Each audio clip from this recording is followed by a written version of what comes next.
Bonjour les gars, bonjour les networkers, les guerriers.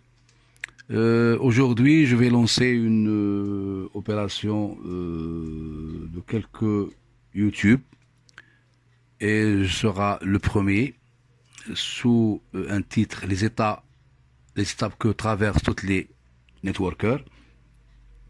J'aimerais beaucoup votre avis, négatif ou positif.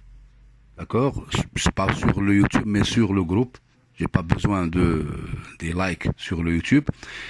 Et sera peut-être le premier. Et on va commencer avec des YouTube sur le MLM.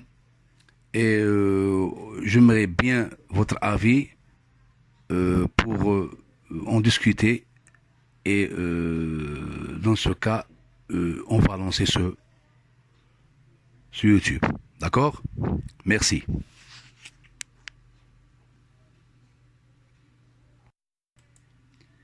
Les étapes que traversent tous les networkers. Tous les networkers traversent une étape, des étapes plutôt. Chaque étape est différente de l'autre. Et on va voir peut-être 4 étapes que traversent tous les networkers. C'est pas chronologiquement, mais on va débuter par la première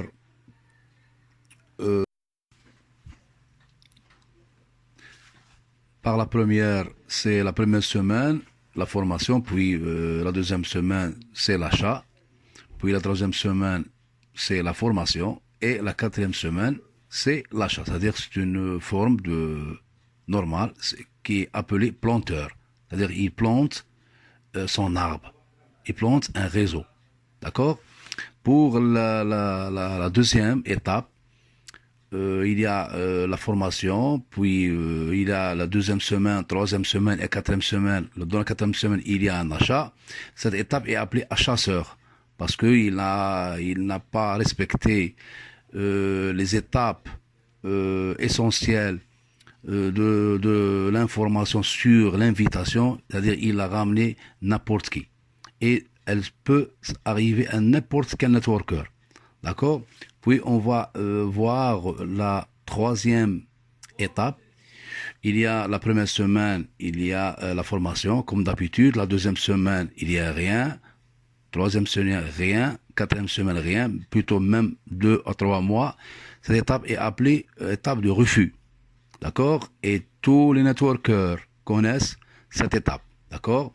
Puis, on va pour la quatrième étape, la méthode psychologique. On doit être confiant et pour le projet, puis confiant en soi-même, puis l'audace, mais on doit pratiquer cette méthode psychologique par une méthode pratique, par la présence au bureau, puis en apprentissage, on doit apprendre, puis l'application, on applique et ça commence et débutera l'étape de défi. Merci les gars.